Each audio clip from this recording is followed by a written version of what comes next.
श्रीमद् भगवद गीता को समझने के लिए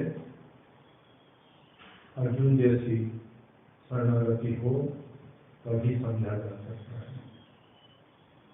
अर्जुन सर्वप्रथम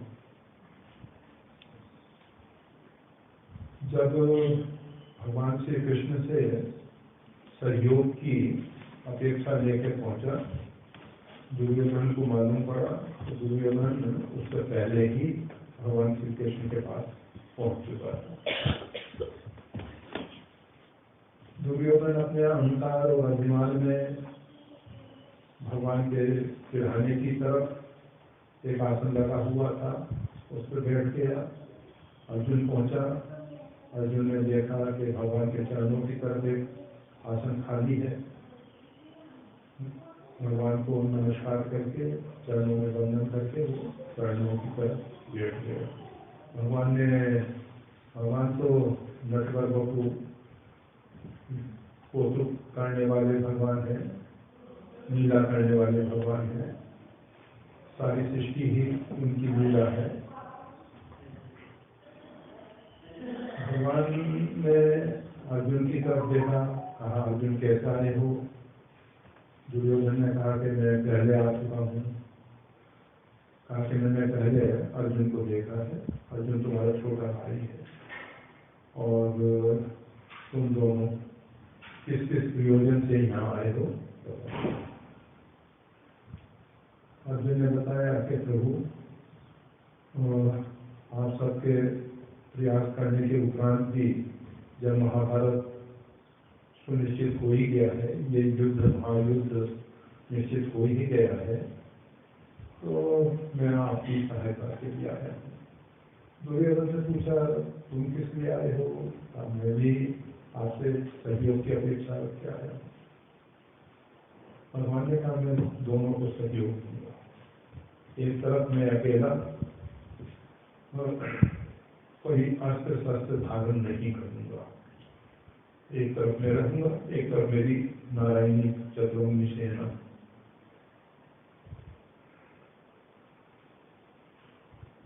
भगवान ने कहा कि अर्जुन को पहले अवसर दिया जाता है। अर्जुन मांगो, क्या मांगना है। अर्जुन के सामने दोनों चॉइस है। अर्जुन चाहता युद्ध में तो सेना की जरूरत होती है, चतुरंगी सेना। भगवान बिना आयुध के युद्ध में उपस्थित रहने की बात कह रहे हैं। फिर भी अर्जुन ने भगवान श्री कृष्ण को ही मांगा। दुर्योधन मन ही मन हंसा कि युद्ध में ये न्यासे गोपालक को लेके करना क्या है। जैसे सबने इस बात को सुन के बहुत दुर्योधन को कहता, तुम नहीं जानते श्री कृष्ण बिना आयुध के भी सर्वशक्तिमान है। उनके पास वो बुद्धि विवेक है कि वो राई को पर्वत बना सकते हैं, मच्छर को ब्रह्मा बना सकते हैं, पेड़ को वज्र बना सकते हैं। वो सामर्थ्य भले ही आयुध नहीं रखेंगे, परंतु इनकी सामर्थ्य मतलब सर्वोपरि है। तो कहने का मतलब यह है, अर्जुन ने संसार का त्याग करके भगवान को वरण किया। शरणागति में सबसे पहला भगवान को ही स्वीकार करना है। सब संसार की मोह आसक्ति का त्याग करके, अपने ममत्व और अहंता का त्याग करके, अहंता और ममता दोनों का त्याग करके भगवान श्री कृष्ण को ही वरण करना है। दूसरा अर्जुन का कदम ये हुआ कि उसने अपने रथ का सारथी भगवान श्री कृष्ण को बनाया। हम अपने जीवन रूपी रथ का सारथी भगवान श्री कृष्ण को बना दें, अथवा ये शरीर रूपी जो रथ है इसमें इंद्रिय रूपी घोड़े जुटे हुए हैं, बुद्धि रूपी इसमें सारथी बैठा हुआ है और जीवात्मा रूपी रथ का स्वामी बैठा हुआ है। मन रूपी लगाम लगी हुई है। अगर बुद्धि रूपी सारथी लगाम को ढीला छोड़ देता है तो घोड़े स्वेच्छाचारी हो जाते हैं। और जब घोड़े स्वेच्छाचारी हो जाते हैं तो जहाँ हरी हरी घास दिखाई देती है, इंद्रिय द्वारा झरोखा नाना, तहाँ सूर्य कर खाना, इंद्रियों के ऊपर देवताओं का वास है और इंद्रिय सुरन्ना ज्ञान को है। इंद्रियों के देवताओं को ज्ञान अच्छा नहीं लगता है, विषय भोग पर प्रीत सदाई, उनकी जो प्रीति है विषय भोग पर ही है। जब बुद्धि रूपी सारथी मन रूपी लगाम को ढीला छोड़ देता है तो उसका परिणाम क्या आता है? घोड़े जो हैं, इंद्रिय रूपी जो घोड़े हैं, निरंकुश होके जहाँ हरी हरी घास, भले वो गड्ढे में क्यों न हो, उसका परिणाम यह आता है कि रथ गड्ढे में गिर सकता है। तो बुद्धि रूपी जो सारथी है, इसको सावधान होना बहुत जरूरी है।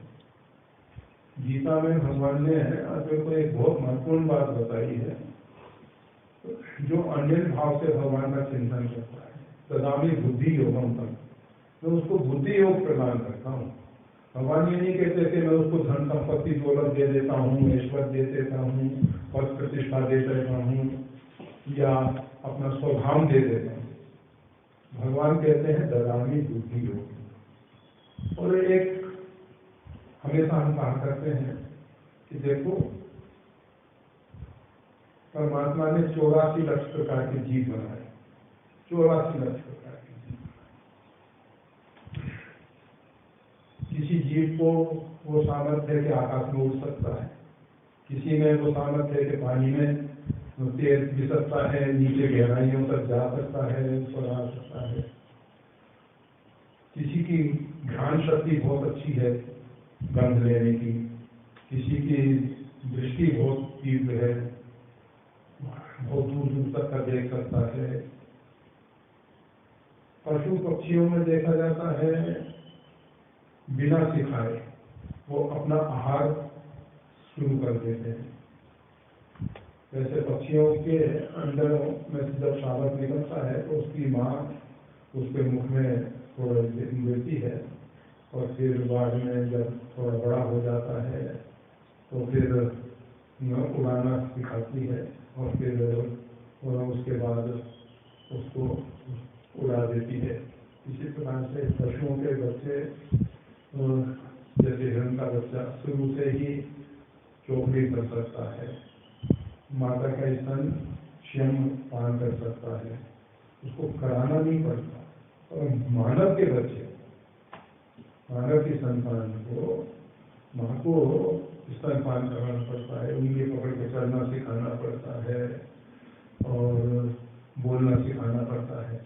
अगर इसीलिए भाषा को हम कहते हैं मातृभाषा, माँ जो बोलती है वही बच्चा सीखता है ना।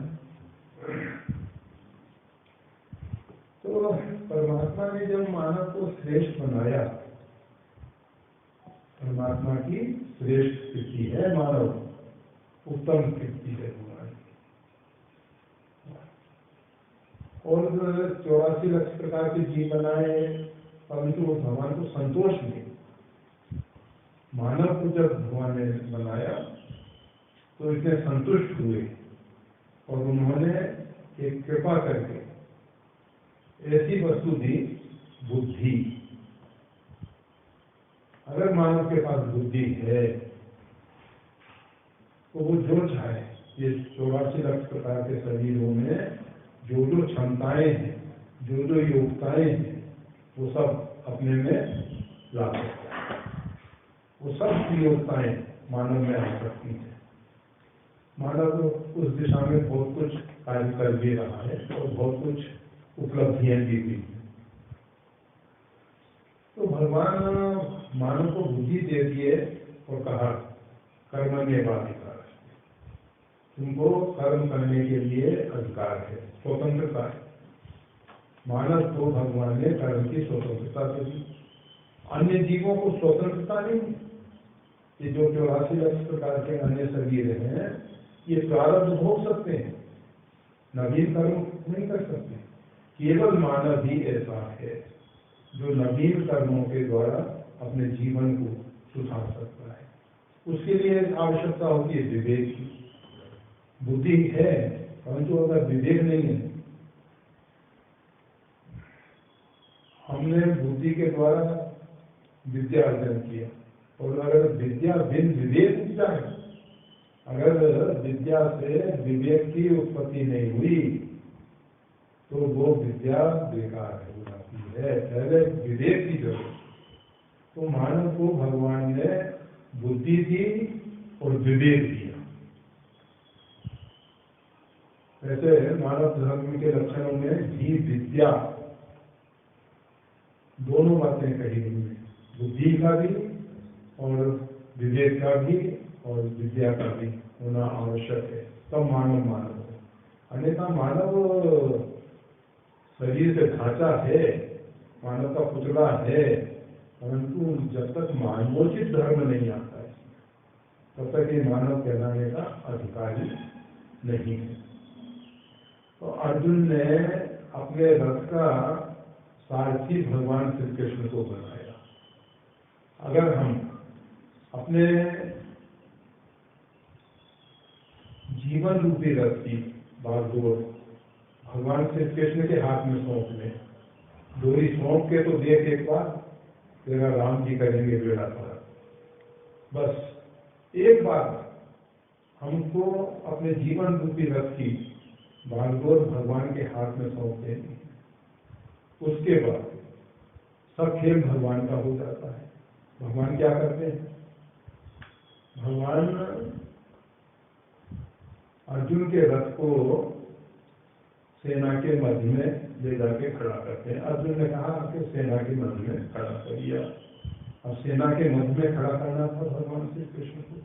दुर्योधन के सामने खड़ा कर देते, कर्ण के सामने खड़ा कर देते, दूसरे महारथियों के सामने कर देते, तो अर्जुन की बुद्धि तुरंत वो जितनी भी भूतकाल की घटनाएं हैं, भीम को जो वृक्ष पान कराया, लाक्षागृह में जो आग लगाई, द्रौपदी के साथ जो दुर्व्यवहार हुआ, वो सब सामने दिखाई देता और अर्जुन उत्साहपूर्वक युद्ध के लिए तत्पर हो जाता।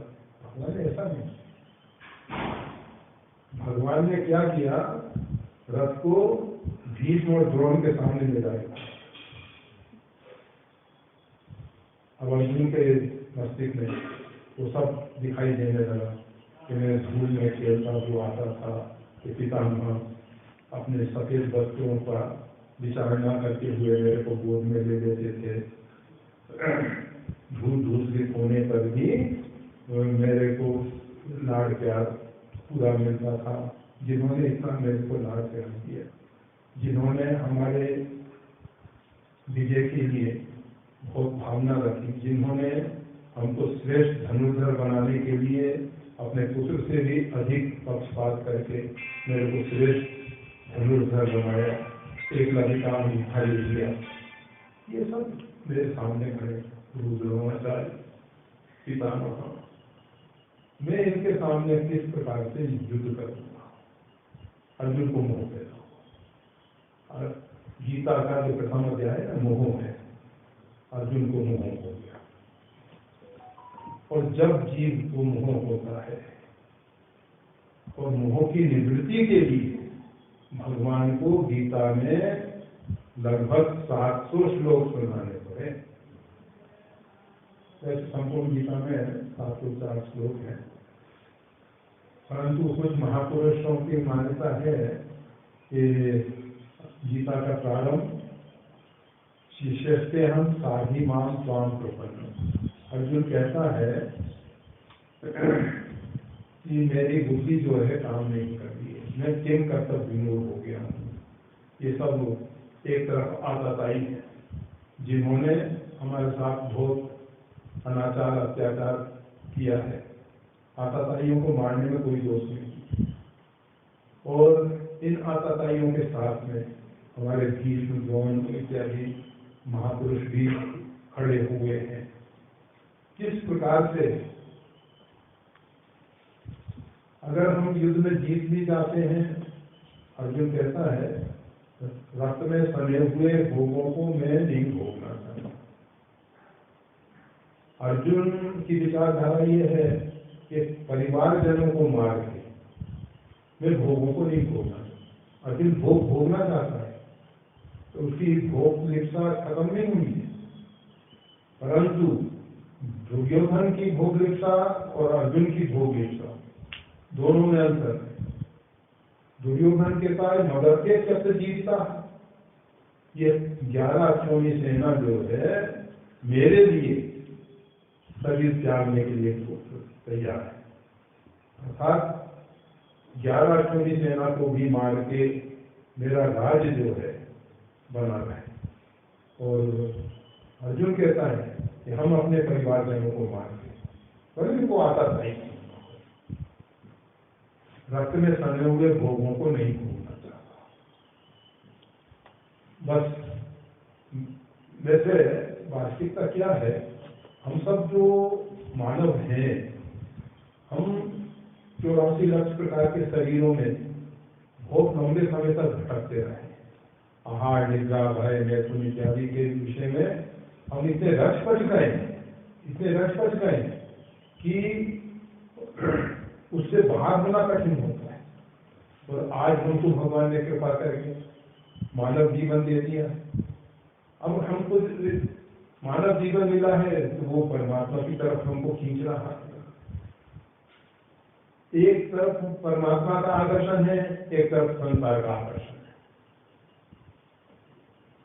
जब तक हम संसार के स्वरूप को समझकर संसार के आकर्षण से बाहर नहीं होते, संसार में इतने दुख और दोष बनाए हुए क्यों? प्रश्न उठता है कि भगवान ने इतने दुख और दोष संसार में क्यों बनाए? कुछ लोग को इसको दुखा लेंगे नहीं। दुख दोषानु दर्शनम, दुख और दोष का दर्शन करके इसको वैराग्य होता है। एक वृक्ष पे कुछ पक्षी बैठे हुए हैं। एक पक्षी जो है कुछ जो खट्टे मीठे फल लगे हुए हैं वो खा रहा है, और खट्टे मीठे फल जब खाता है तो कोई कटु फल आ जाता है। आप सबने शायद अनुभव किया हो, कोई भी कड़वी चीज, पहले वैद्य जो कड़वी औषधियां दिया करते थे, कड़वे चूर्ण है, महासुदर्शन की उन इत्यादि, चुटकी इत्यादि, बड़ी कड़वी होती है। चिराए का उसको कहते ही कड़वा चिराए का, तो कड़वा से ही कटु कहेगी। तो ये कड़वी चीज जब आते हैं तो एकदम से हम ऐसा जल्दी से नीचे उतर जाए और गर्दन हमारी ऊपर उठ जाती है। तो वो पक्षी के जब कटु फल आता है तो उसकी दृष्टि ऊपर की तरफ जाती है, कहता है कि एक और पक्षी है, वो उसी जैसा है। वो पक्षी जो है आनंद में बैठा हुआ है, तो वो सोचता है कि ऊपर चलना, ऊपर की ओर बढ़ने लगता है। फिर वो खट्टे मीठे फल फिर उनमें लग जाता है, खाते खाते खाते फिर भगवान कृपा कर देते हैं, कटु फल कड़वा फल दे देते हैं, और फिर उसकी दृष्टि ऊपर जाती है, कहाँ फंसते बीच में, चलो आगे। तो ये बारंबार जो कटु फल, जो जीवन में बारंबार असफलताएं, जो जीवन में बारंबार निराशा, प्रतिकूल परिणाम, इनके कारण जीव परमात्मा की तरफ आगे बढ़ता है, संसार के दुख दोष से वैराग्य प्राप्त होता है। संसार में दुख दोष इसलिए बनाए गए कि इनसे वैराग्य हो जाना चाहिए, इनके प्रति विरति हो जानी चाहिए। वैराग्य से भी उत्तम स्थिति है विरति, योग से विरति। वैराग्य तो कोई भी ले लेगा, जैसे गीता तो कहती है कठिन योग वैराग होना करें। वैराग योग साधारण नहीं है, कठिन, परंतु नियम है कि वैराग के ये नियम है भाई, हम इन नियमों का पालन कर रहे हैं। परंतु भोगों में जो रस की अनुभूति है वो दूर नहीं होती। और भोगों के आकर्षण हमको खींचते रहते हैं। विरक्ति का अर्थ ये होता है कि उसमें जो आकर्षण है वो खत्म हो जाता है, उसमें रसानुभूति नहीं। तुलसी फूल गयो रस यहाँ तेजन प्रगट राम की देहा।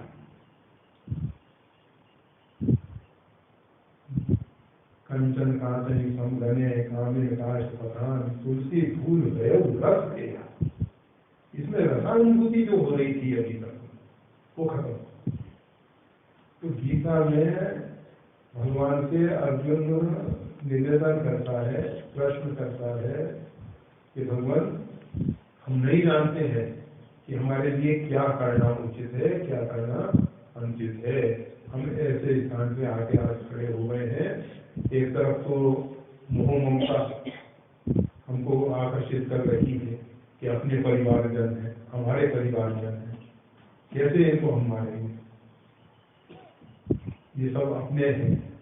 भगवान श्री कृष्ण ने पहले तो बताया कौन मारने वाला है, कौन मरने वाला है। पर अर्जुन ने जो एक निवेदन किया था, शिष्य से हम, मैं आपका शिष्य हूँ, ये शिष्य बनना बड़ा कठिन होता है। आज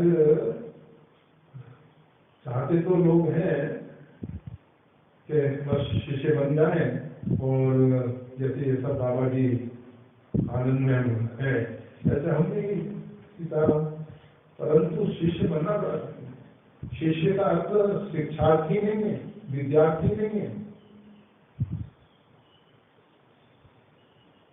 शिष्य का अर्थ होता है जिसके ऊपर गुरु का शासन हो। गुरु के शासन में जो चल सकता है वो शिष्य है। अगर हम गुरु के शासन में नहीं कर सकते तो हम शिष्य नहीं है। भले हम उनसे मंत्र दीक्षा ले लें, पंच संस्कार ले लें और विरक्त दीक्षा ले लें, जो भी हो, अगर हम उनके शासन में नहीं कर पाए तो फिर शिष्यत्व हमारा झूठा है, मिथ्या है, आडंबर है, धोखा है। तो अर्जुन कहता है शिष्य से, मैं प्रभु आपका शिष्य हूँ, साधी मानता हूँ, मैं आपकी प्रपत्ति स्वीकार करता हूँ। प्रपत्ति में जीव परमात्मा के चरण पकड़ता है, कहता है कि प्रभु हम आपके हैं। उस अर्जुन को भगवान गीता का कर्मयोग, भक्ति योग, ज्ञान योग, सांख्य योग सबका सम्यक प्रकार से विवेचन करते हैं, सूक्ष्म रूप में करते हैं। जितनी उपनिषद है, सर्वो उपनिषदो भागो दोग्धा गोपाल नंदना। गोपाल नंदन भगवान श्री कृष्ण ने सब उपनिषदों का सार गीता में रख दिया है। गीता अर्थात सब उपनिषदों का सार है। उसमें अर्जुन को भगवान ने सब उपनिषदों का सार सुना दिया और अर्जुन को जब भी संतुष्टि नहीं हुई तब भगवान ने कहा सर्वधर्मान सत्येन मामेकम शरणं। अर्जुन तू सब धर्मों को छोड़ दे। जैसे व्यक्ति कर्म को नहीं छोड़ सकता, इस प्रकार धर्म को भी नहीं छोड़। धर्म धार्य की धर्म, हमको धारण किए हुए, हम अगर धर्म को छोड़ देंगे, हम अपना आधार हटा देंगे तो हम जाएंगे कहाँ? निराधार तो कोई नहीं टिक सकता, बिना धर्म के हम टिक नहीं सकते। तो भगवान कह रहे सर्वधर्मान प्रत्येक, जैसे कर्मों को नहीं छोड़ा जाता, कर्म के फल का त्याग कर दिया जाता, इसी प्रकार से धर्म के फल की इच्छा न रखते हुए धार्मिक कृत्य करते हो। धार्मिक कृत्यों से वैराग नहीं है, उसमें जो कर्तृत्व अभिमान है, हमारा कर्तापन का जो अभिमान है उसका त्याग करना है। और उसका त्याग करके भगवान की शरणागति। और जब भगवान देखेंगे तब कहेंगे माम एकम शरणम।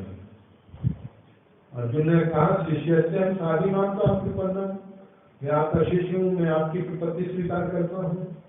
और फिर भगवान सम्यक प्रकार का बोध प्रदान करते तब शरणागति होती है। शरणागति ऐसे नहीं हो जाती है इतनी सरलता से। फिर अर्जुन का एक और प्रश्न है कि आप इस समय बाह्य रूप में मेरे रथ के सारथी के रूप में विराजमान है, आप वसुदेव नंदन महादेव हैं, आप वैकुंठाधीश नारायण है,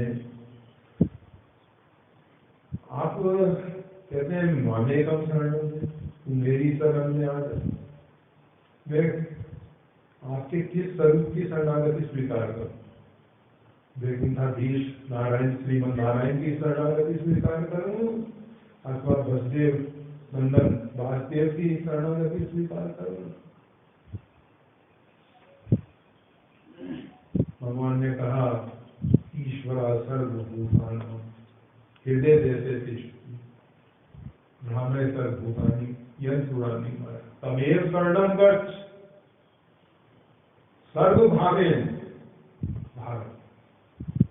ये बहुत महत्वपूर्ण बात है। ईश्वर सर्वभूतानां, वो जो ईश्वर है, वो परमात्मा जो है, जिसकी शरणागति की बात भगवान श्री कृष्ण कर रहे हैं, वो परमात्मा सबके हृदय में बैठा है।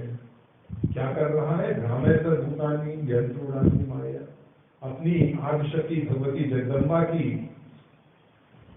सापेक्षता से सारे संसार को संचालित कर रहा है। ये सारी सृष्टि आदिशक्ति चला रही है, राम जी कुछ नहीं करते। भगवती सीता जी ने हनुमान जी को यही कहा कि देखो, लोग कहते हैं राम जी ने धनुष भंग किया, अहिल्या का उद्धार किया, शिव धनुष भंग किया, ये कुछ करती नहीं। ये सब खेल तो प्रकृति का है, आदिशक्ति भगवती जगदम्बा का है। जब मनु शत्रुपा ने तपस्या की तो चाहते हैं देख ही कहें अगुण अखंड अनंत अनादि जय किसी परमार्थवादी नेत नेत जय वेद निरूपा निजानंद निर्वादी अनुपम तो स्वरूप देख ही भर लोचन पूरा अभिलाष में रख। उनके हृदय में हमेशा एक ही अभिलाष है कि जो निर्गुण निराकार परमात्मा है, जो निर्गुण निराकार से परे परमात्मा है, जो हमारे मन बुद्धि का विषय नहीं है, जिसके विषय में नेति नेति वेद कहता है, वो परमात्मा सो स्वरूप देख ही भरी रूप। तो भगवान कौन से रूप में प्रकट हुए? नील सरोवर नीलमणि नील नील श्याम लाजनिंदन शोभा कोट कोट सखाम, और वाम भाग शोभत अनुकूला, और उनके वाम भाग में आदिशक्ति जगदम्बा विराजमान है। भगवान ने परिचय कराया तो ही अब तरी मोल ये माया, ये मेरी माया भी मेरे साथ अब काट लेगी। ऐसा नहीं है कि खाली खाली मैं भूमंडल पे जाऊं और अपनी लीला कर लूं। मेरी लीला बिना इस योग माया के आदिशक्ति के संपन्न हो ही नहीं सकती है। तो भगवान अर्जुन से कह रहे हैं कि अर्जुन, मैं और मेरी माया सबके हृदय में बैठे हुए, और सबके हृदय में बैठ के सारे संसार को संचालित कर रहे हैं। सारी तमेव शरणं गच्छ, साधारण रूप में नहीं, सर्वभावेन सम्यक प्रकार से उस परमात्मा की शरणागति, उसकी कृपा से परम सुख परम शांति पाओगे।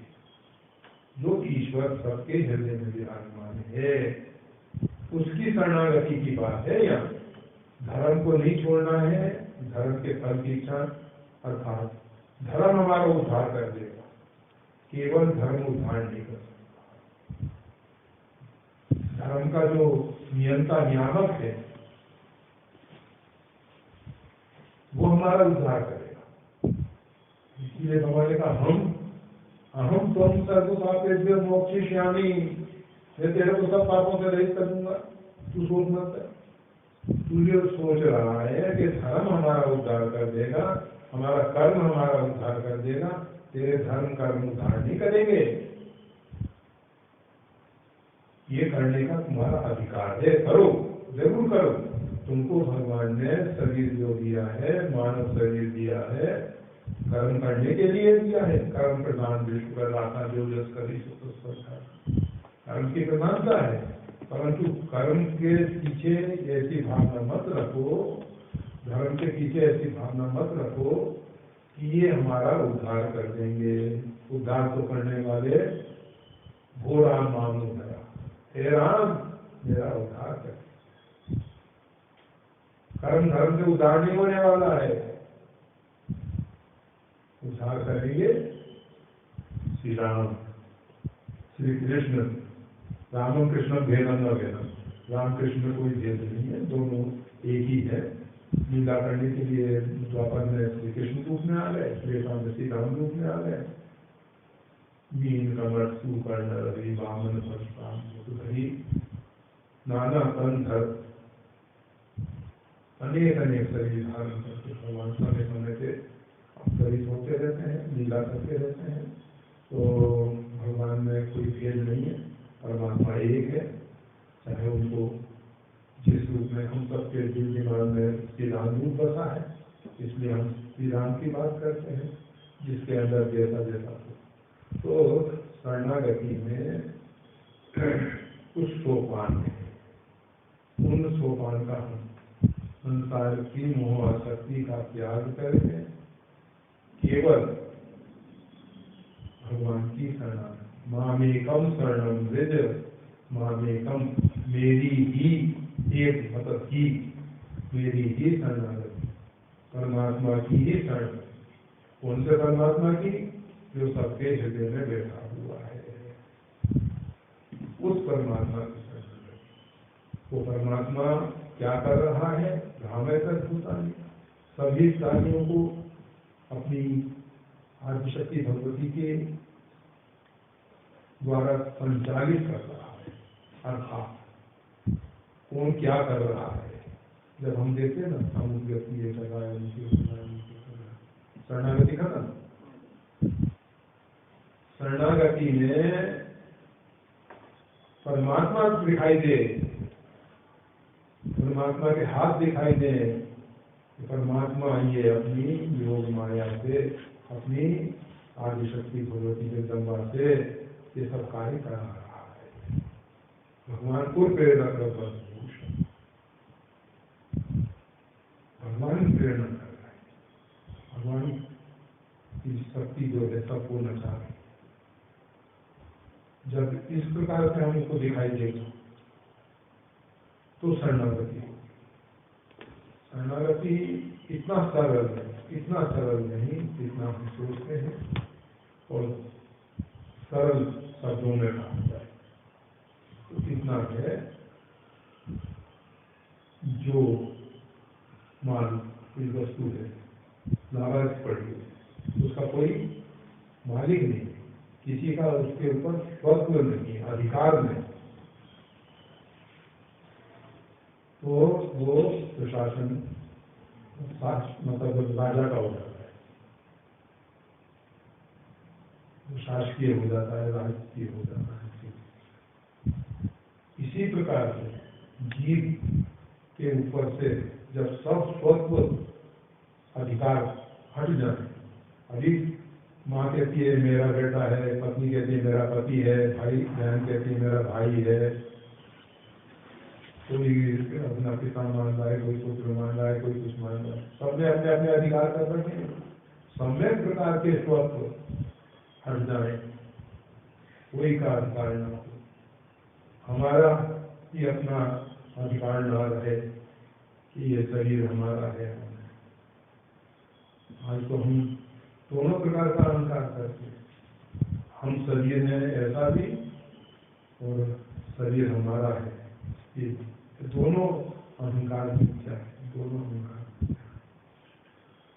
मिथ्या अहंकार का त्याग हो जाए और फिर भगवान प्रकट, फिर शरणागति हो जाए, फिर जीव भगवान का हो जाएगा। परंतु जब तक किसी भी प्रकार से किसी का भी स्वत्व है, अधिकार है, तब तक शरणागति नहीं है। शरणागति में जैसे खड्ग विदासन, वो बहुत पुण्य